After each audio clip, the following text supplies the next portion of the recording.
Bueno, Luis, gracias por recibirnos. Es una semana muy especial para todos,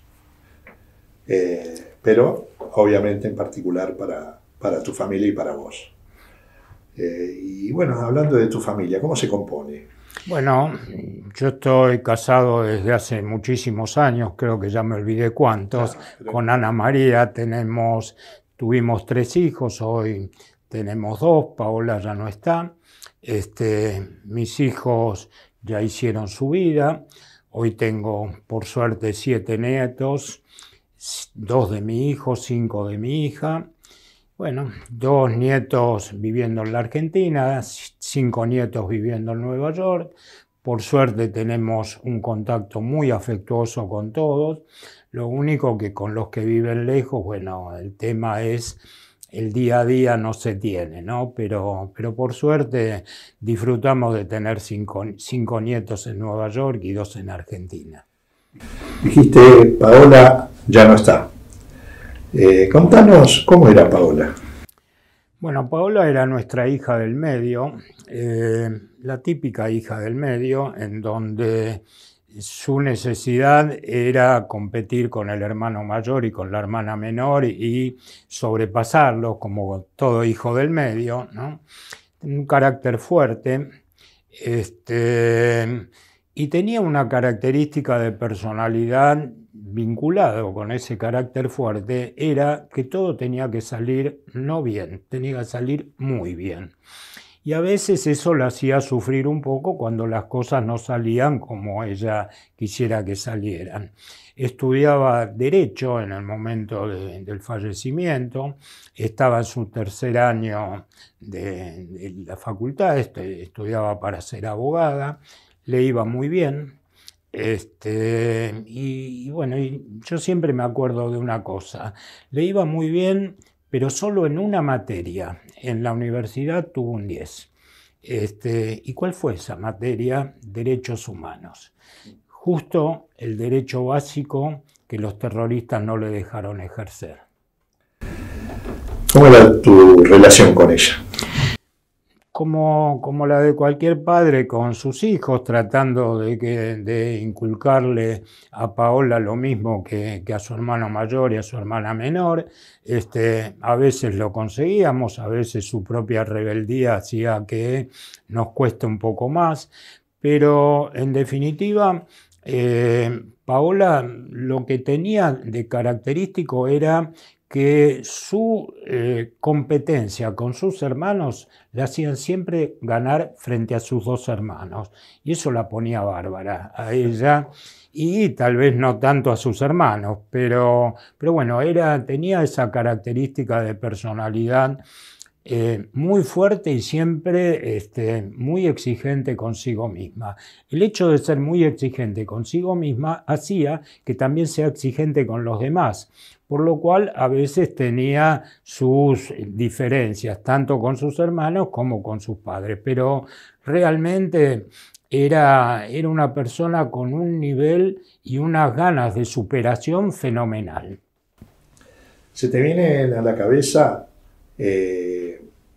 momentos de la vida de Paola cuando era chiquita, cuando empezó el colegio, cuando fue creciendo? ¿Recordás en forma permanente Sí, yo tengo una situación personal que no sé si todos los papás o todas las personas que sufrieron la situación que sufrimos nosotros se le plantean o no. A veces de golpe empiezo a pensar con Paola e interiormente hablo con ella. ¿Qué hablas? Y siempre hablo al revés, no preguntándole yo a Paola, sino preguntándome ella a mí. ¿Respuestas? Sí, en general sí. Y tanto como a veces eso que se me pasa por la cabeza y lo pienso y normalmente no lo digo porque es algo interior, y veo que en las consultas que me hace Paola siempre la contestación es bien pa. Y eso me hace acordar que Paola a mí nunca me decía papá y a Ana nunca le decía mamá, era pa y ma. Y cuando yo le preguntaba por qué pa y por qué ma y no, por qué no papá y mamá, me decía, ¿y para qué te tengo que decir papá si cuando te digo pa me entendés? Esa característica de personalidad o esa respuesta que tenía, o que yo comenté recién, era la misma que tenía en su vida personal, ¿no? Más allá de esto que me decís, ¿sentís que de alguna manera o de esa manera, obviamente, falta el abrazo, el beso y todo lo que implica lo físico, pero sentís que seguís manteniendo el vínculo con ese diálogo que vos me decís? Sí, sí, permanentemente. No es un tema que me viene todos los días a la cabeza, pero a veces sucede. Y es como que cuando sucede y uno de golpe corta ese pensamiento, se pone a pensar, ¿y por qué lo tuve? Y no hay respuesta para eso, y yo creo que mi respuesta es porque tengo la necesidad de estar en contacto con ella. Es lo que pienso yo. Evidentemente, yo veo con este tipo de contacto íntimo que tengo con ella, que no lo puedo decir hacia la afuera, básicamente porque pueden pensar, bueno, este no está del todo bien o no es normal, pero bueno, a mí me sucede y lo siento de esa manera. Y no me cuestiono por tener ese tipo de contacto. El mismo contacto que cuando voy al cementerio y vamos al cementerio con Ana y bueno, la liturgia es limpiar la lápida, dejarla en condiciones, limpiar, hay una placa que le pusieron sus amigas, limpiar la placa, limpiar la foto y ese tipo de cosas que la hago yo mientras Ana está parada al lado y a mí me produce como si estoy teniendo algún contacto con ella. Una satisfacción de alguna manera. Sí, que algo que me produce, no digo porque no es placer, pero me produce una sensación de bienestar. No, y está muy bien que lo continúes porque te hace bien. Sí, me hace bien. ¿Qué recordás de ese 18 de julio de 1994? Bueno, fue un día especial. El 18 de julio era un día lunes. El día anterior había sido la final del Campeonato Mundial de Fútbol, creo que fue el de Estados Unidos, me parece. Y en casa lo vimos todos. Y con una característica de mis hijas mujeres, Andrea no tiene ni la menor idea ni le gusta nada del fútbol, pero bueno, como era la final del campeonato también lo miraba, yo veía que lo miraba sin mucha atención, pero Paola sí, era futbolera y sí, le gustaba ver los partidos, incluso cuando era más chiquita le gustaba jugar también al fútbol, lo hacía más o menos, pero bueno, se prendía en algún tipo de partido.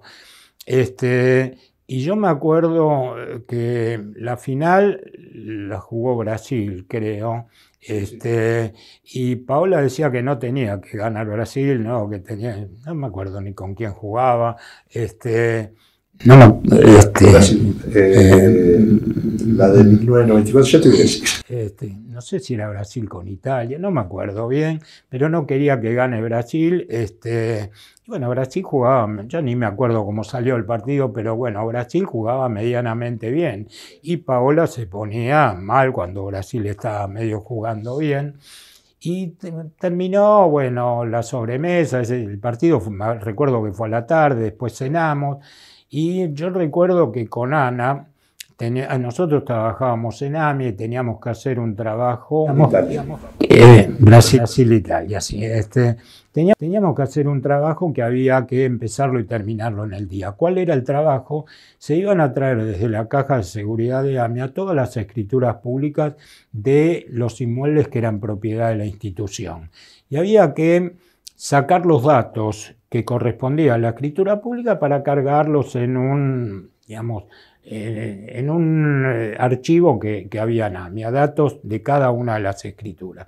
Las escrituras tenían que volver el mismo día a la caja de seguridad, por lo cual era poco el tiempo que que se tenía para hacer ese trabajo. Paola nunca había entrado a AMIA, y ese día le pedimos, mira, Paola, era el primer día de vacaciones de invierno, ¿qué te parece si la acompañás a mamá? ¿Cuáles eran las tareas de ustedes? Éramos auditores de AMIA, y dentro de nuestra tarea ese día teníamos esa tarea. Yo tenía otra tarea que era ir al cementerio de Tablada para hacer una revisión de ingresos. Los ingresos en el cementerio se potencian los días domingo, que es cuando hay más visitas. Y yo tenía que hacer un control de ingresos del día anterior, por lo cual yo fui a trabajar al cementerio. Y Paola, bueno, le pedimos a Paola si quería ir a trabajar con Ana para ayudarla. Nunca había entrado a AMIA. No había Paola, no, por dentro no la conocía. Y bueno, le pusieron un escritorio en un lugar especial, porque nuestra oficina era muy chiquita y no entraba más de un escritorio.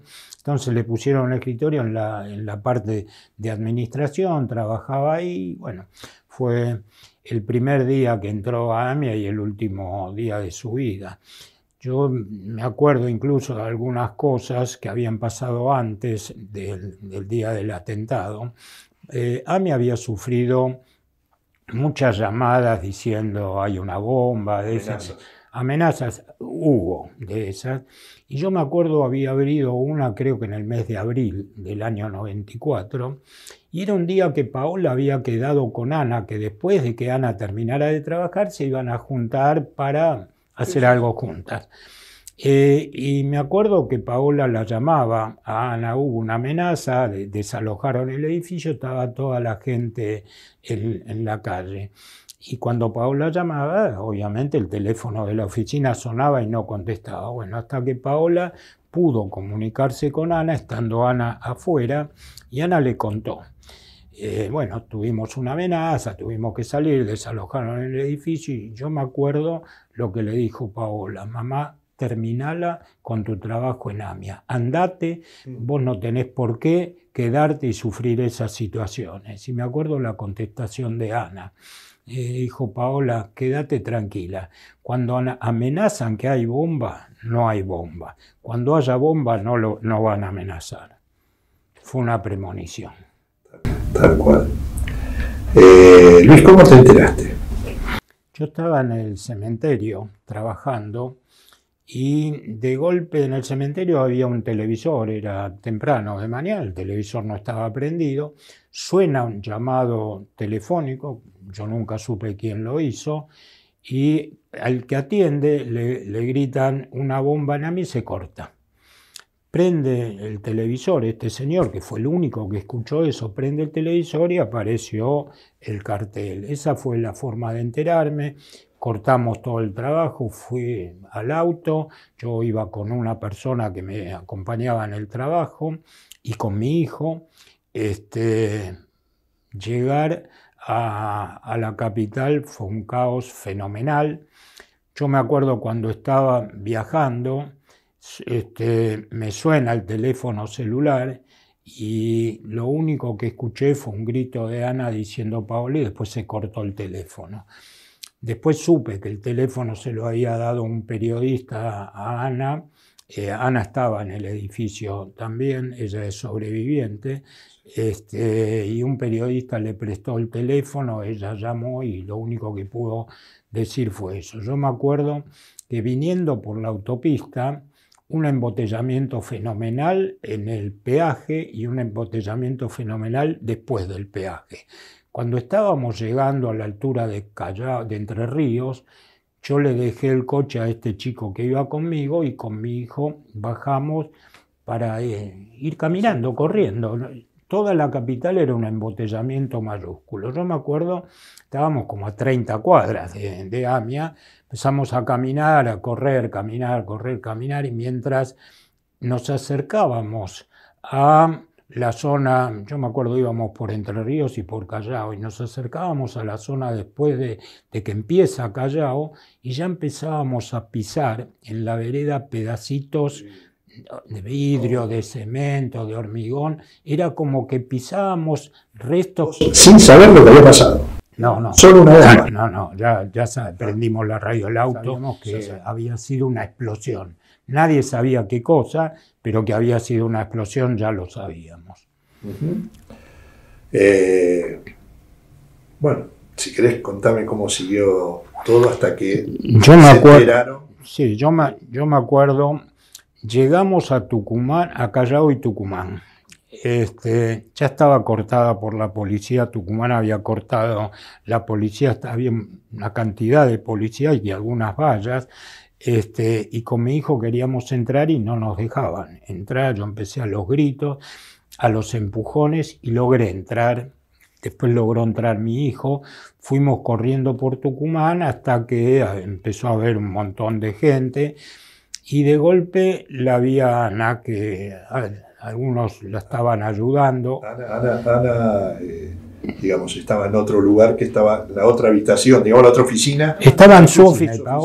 Paola ya no estaba en su oficina. Claro, estaba en una que le habían colocado. Estaba en un escritorio, sí. Pero ¿qué pasó? Yo me olvidé de contarte. Paola le pide un café a Ana y le dice, mamá, quiero un café. En ese momento estaban arreglando el edificio de AMIA, estaban en reparaciones y no funcionaba la cocina, por lo cual se había puesto una máquina de café común. Sí. Y a Paula no le gustaba el café común. Ana le dijo, mira, no hay otro café, el café común, si querés te pido uno en el bar de la esquina. Bueno, pedime uno. Ana le pide y como a los 10 minutos le avisan de la seguridad de la puerta que está el chico del bar con el café. Entonces Ana le da el dinero a Paola, le dice, Paola, baja, paga el café y tráetelo. Y justo cuando lo último que supimos es que Paola tomó el ascensor en el segundo piso. Bajó hasta la planta baja justo en el momento de la explosión. No supimos si había salido del ascensor o había abierto la puerta, pero el ascensor que ella viajaba había quedado en planta baja y falleció Paola, falleció el chico que le había traído el café y fallecieron todos los de la seguridad, no quedó vivo ninguno. Planta baja.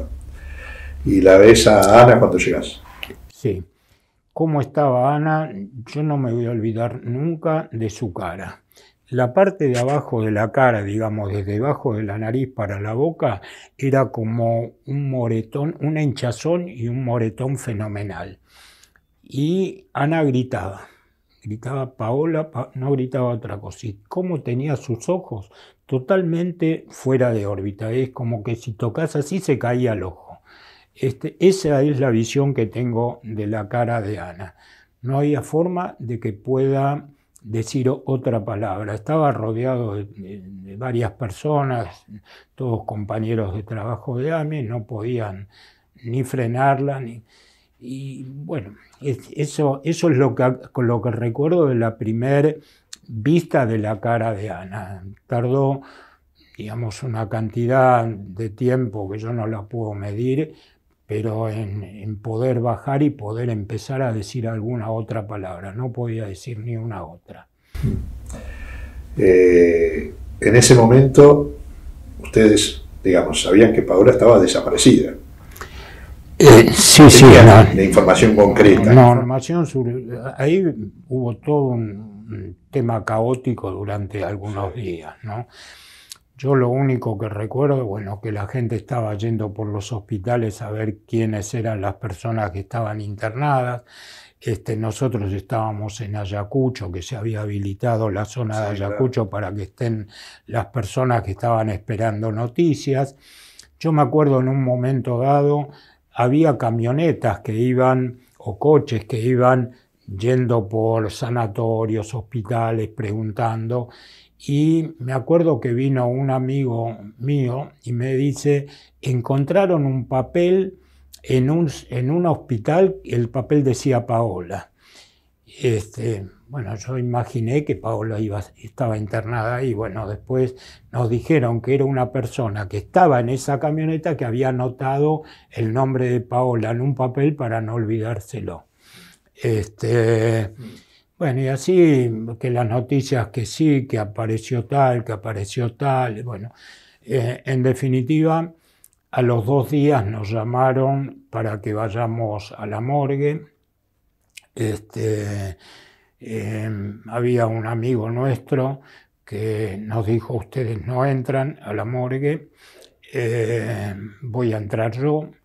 Y a mi otra hija la llamamos y fue con él a reconocer la ropa, no a reconocer el cuerpo. En general, a la gente que iba a reconocer no le mostraban los cuerpos, sino que le mostraban las pertenencias. Y así es como nos dimos cuenta que Paola estaba en la morgue, ¿no? Y sucedieron algunas cosas que a mí no me gusta, digamos, manifestarlas, pero son las cosas desagradables al máximo que suceden en ese tipo de situaciones, hasta donde el comportamiento humano deja de tener límites. Paola tenía una cartera, como toda mujer, iba con su cartera, y ese día tenía que pagar el saldo de una tarjeta de crédito, y le habíamos dado el dinero a Paola, y Paola envolvió el dinero con el resumen de la tarjeta para que cuando saliera de AMIA iba a ir al banco a pagar. Bueno, desapareció el dinero. Metieron la mano en la cartera. Y sí, están los buitres, se le dice, pero bueno, los caranchos. Sí, sí. Bueno, uno no lo acepta, pero es así. Es una dolorosa anécdota dentro del tremendo dolor. Luis, ¿cómo? Una pregunta simple, pero a la vez compleja. ¿Cómo siguió tu vida, la de Ana? Sí, es una pregunta muy recurrente esa, y yo siempre contesto lo mismo. De situaciones como las que nos tocó pasar a nosotros, uno nunca se repone. ¿Y cómo se sigue? Uno tiene que aprender a vivir con lo que tiene, o con lo que pasó. Y yo no sé si fue la suerte, la capacidad familiar o lo que fuera, o la ayuda, también tuvimos mucha ayuda, tanto familiar como de amigos, como psicológica, y nos hizo aprender a vivir con esa tragedia. De eso uno no puede ir para atrás y decir, bueno, me voy a reponer. Es mentira que uno se repone. Uno aprende a vivir en la nueva situación que le tocó vivir. Y la gran cosa que tal vez tuvimos a nivel familiar es aprender a vivir con eso y seguir. Salgo un poquitito de ahí y me meto en estos 28 años sin justicia. ¿Qué implica para vos? ¿Qué pensás cuando de repente esto, ¿no? Decís, yo voy a convivir toda mi vida hasta el último día de mi vida con el dolor. Convivo con él, tengo familia, pero está eso de que sucedió, mataron a tu hija, sucedió el atentado y no hay detenido, no hay justicia, no hay nada. Bueno, la primera pregunta que uno se hace es ¿quién es el responsable de que la situación de hoy sea como la que decís vos? Estamos como estamos, con muy poco, sin responsables con nombre y apellido que estén donde tengan que estar y no donde están ahora. Hay nombres y apellidos, pero bueno, conocemos todos que no están donde deberían estar. Y uno dice, ¿y quiénes son los responsables de toda esta situación? Hay un responsable, es la justicia, es alguien con nombre y apellido. No, yo creo que la responsabilidad es de los poderes públicos, algunos con más responsabilidad, otros con menos responsabilidad, pero los poderes públicos le tienen que dar las respuestas a la sociedad de lo que la sociedad necesita tener respuestas, y no se la dieron. Bueno, es responsabilidad de los poderes públicos desde hace 28 años hasta hoy no haber dado las respuestas que deberían dar. Yo no hablo del color político tal o del color político cual. Son responsables todos. la mayor medida la tienen los que en definitiva tenían que llevar adelante las investigaciones. Uno dice Poder Judicial, digamos, apoyado por Poder Ejecutivo. ¿Tienen la responsabilidad? Sí, señores, la tienen. A ver, hemos visto atentados, hemos visto las Torres Gemelas, hemos visto Atocha, hemos visto atentados en todos lados, en todas partes del mundo, que en 3 días se resuelven. Si no es 3 días, un mes, se resuelve. Por lo menos dan respuesta. ¿Por qué acá no? Mira, yo te doy siempre un ejemplo. Antes del atentado a la AMIA, hubo un atentado en Oklahoma que no tiene nada que ver ni con las Torres Gemelas, fue un atentado, una cuestión interna donde murieron casi 200 personas, entre ellas muchos chicos porque había una guardería. ¿Qué pasó inmediatamente después que se produjo el atentado? ¿Cuántas personas se destinaron a la investigación? 5.000. De los organismos que corresponde, yo desconozco cuáles son, pero 5.000 personas destinadas a la investigación, cada uno en su rol. ¿Qué pasó después del atentado a la AMIA? ¿Cuántas personas se destinaron a la investigación? 7. Yo recuerdo cómo los llamaban en tribunales, los llamaban los poquitos, porque eran poquitos. Hay una causa, digamos, que está abierta, vos sos querellante, junto a Mario Aberbuch. ¿Por qué son los únicos familiares querellantes? Yo te decir la necesidad que tuvimos Mario y yo de ser querellantes. ¿Y qué significó para nosotros ser querellantes? Porque creo que ahí, ¿por qué no lo hicieron los demás? Bueno, la respuesta no la puedo dar yo, sino la tienen que dar aquellos que decidieron no estar junto con nosotros.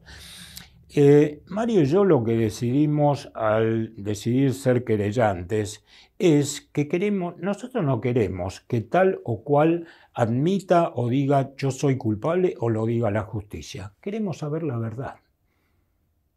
Y si la verdad es que esto fue un acto político que no es judiciable, que lo diga la justicia. Si lo van a absolver, que lo diga la justicia. Si lo van a condenar, que lo diga la justicia.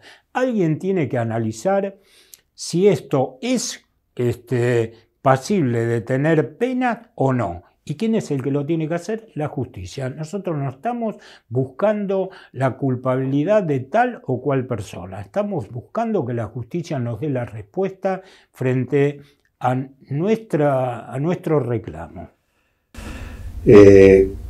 Está politizada la causa. Sí, también, todas las causas están politizadas. Lamentablemente hoy estamos viendo una situación exactamente igual a la situación que se produjo con respecto a los atentados, con respecto a la muerte de Nisman, con respecto a las obstrucciones y con respecto a absolutamente todo lo vinculado al tema de las investigaciones, que es la politización. Hoy estamos viendo que el tema del avión venezolano-iraní pasó de ser un tema en donde todas las fuerzas políticas deberían sentarse y decir, señores, esto es un tema que excede lo político y tenemos que sentarnos para que esto, si sucedió, armar las estructuras para que o se minimice o no vuelva a suceder. ¿Qué pasó al otro día? Oposición, oficialismo, otra vez en la misma. Justamente te iba a preguntar eso, ¿qué te produce la situación del avión con tripulantes y la actuación del gobierno argentino? Bueno, la actuación, recién lo comenté. Yo hice una pregunta cuando, no sé, creo que vos me hiciste esa pregunta. Yo hice una pregunta. Cuando sucede algo, sea lo que fuere, que pueda tener cierta vinculación con el terrorismo, o tal vez no, pero que uno pueda pensar que sí la puede tener. ¿Existe algún protocolo dentro de todos los organismos públicos que se diga que cuando hay tal situación se debe actuar de tal manera? Esto es básico. No existe. Ahí vimos actuar distintos organismos públicos, cada uno haciendo lo que consideraba que debería ser, una descoordinación mayúscula. Y eso a mí me parece que no nos estamos dando cuenta que el tema del terrorismo es un tema de vida o muerte de los habitantes de un país. Y no pueden, digamos, los que tienen que estar a cargo de minimizar o de achicar la posibilidad de un ataque terrorista, están en la situación, uno dando explicaciones y otro pidiendo explicaciones.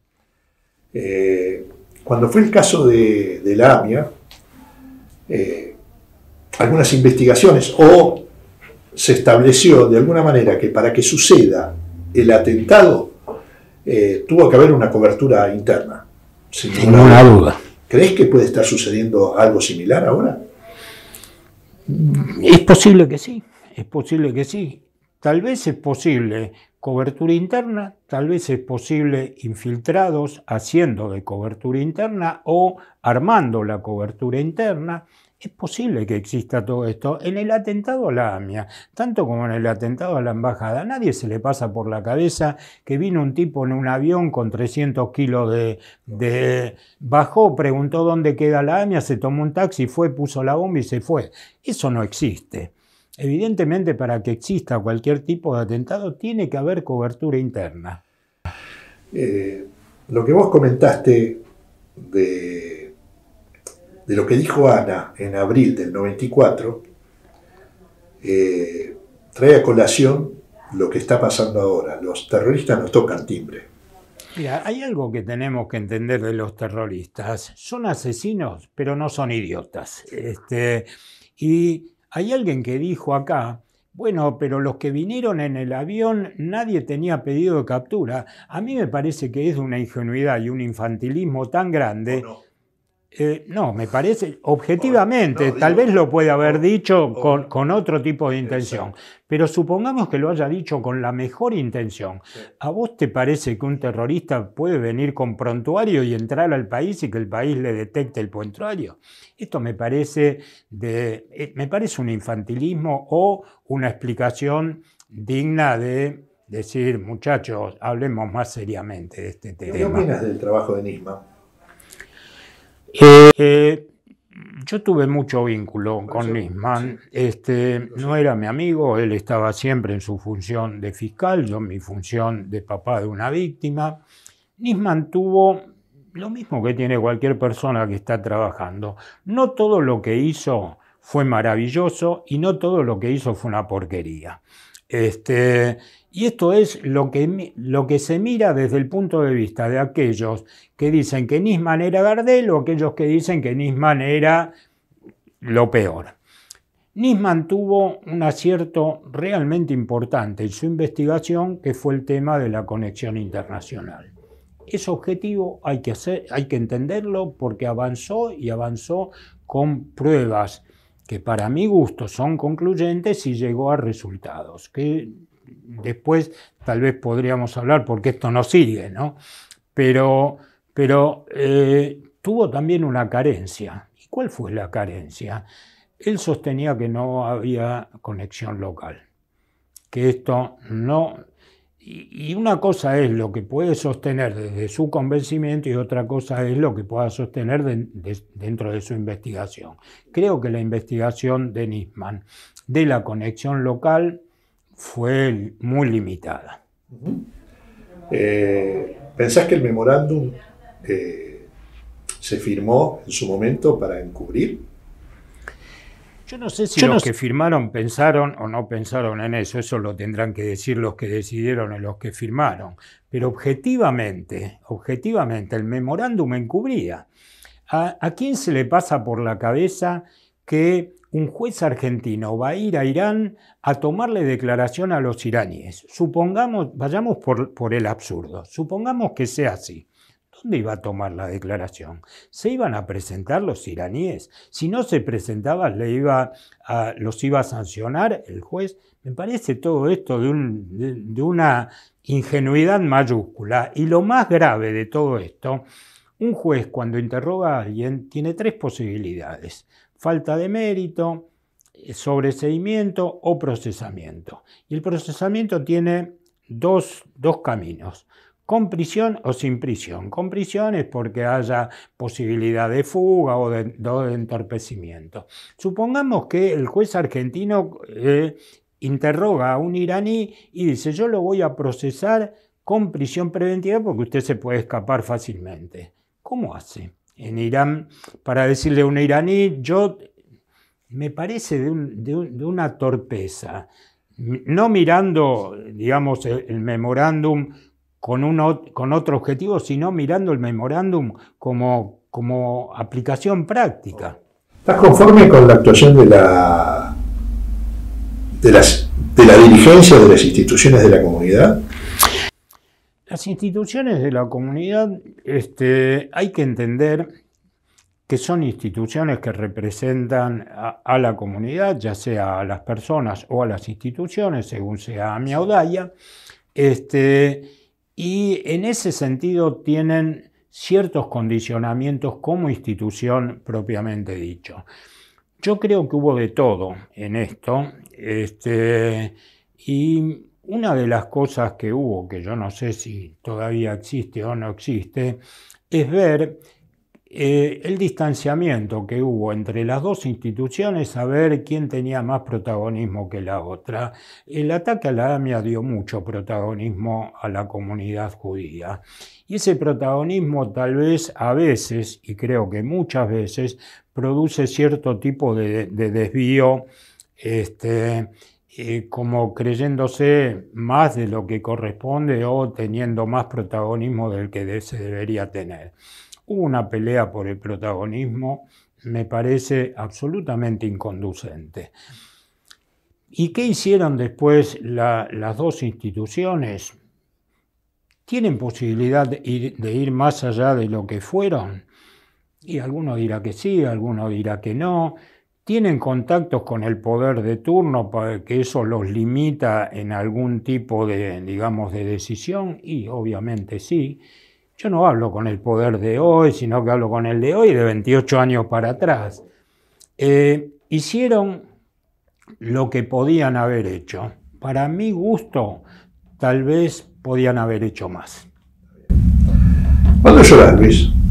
¿Cómo? ¿Cuándo llorás?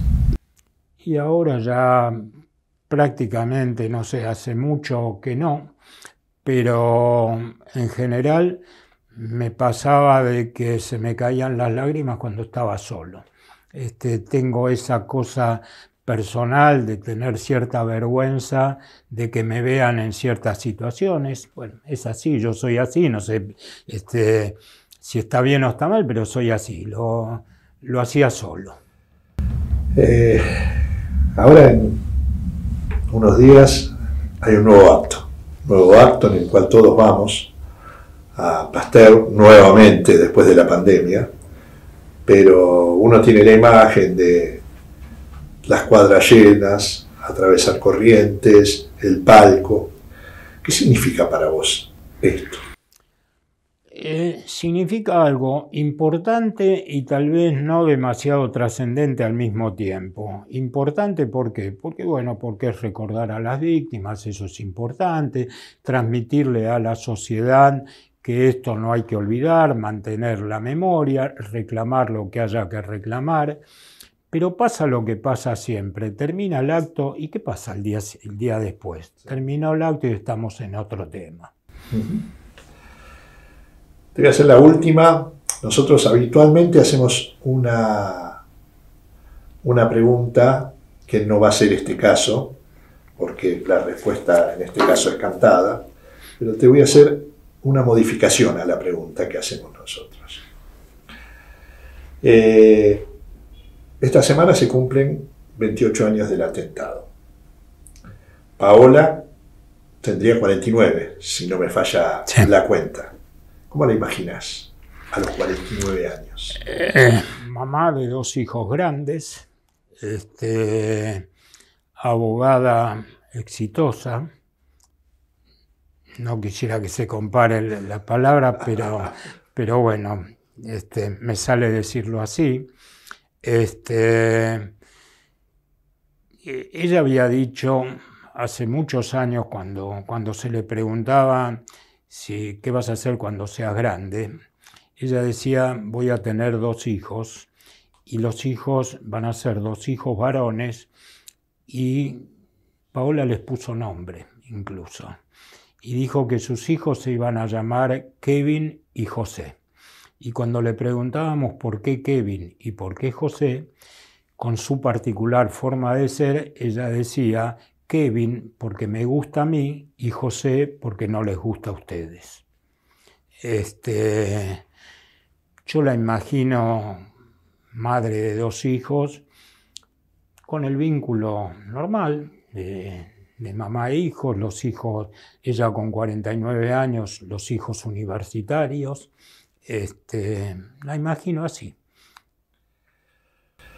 Bueno, Luis, gracias. No, por favor.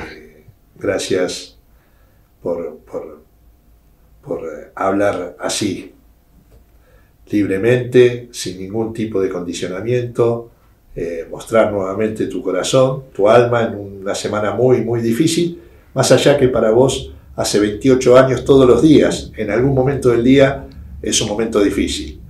Así que gracias y a seguir con esa entereza.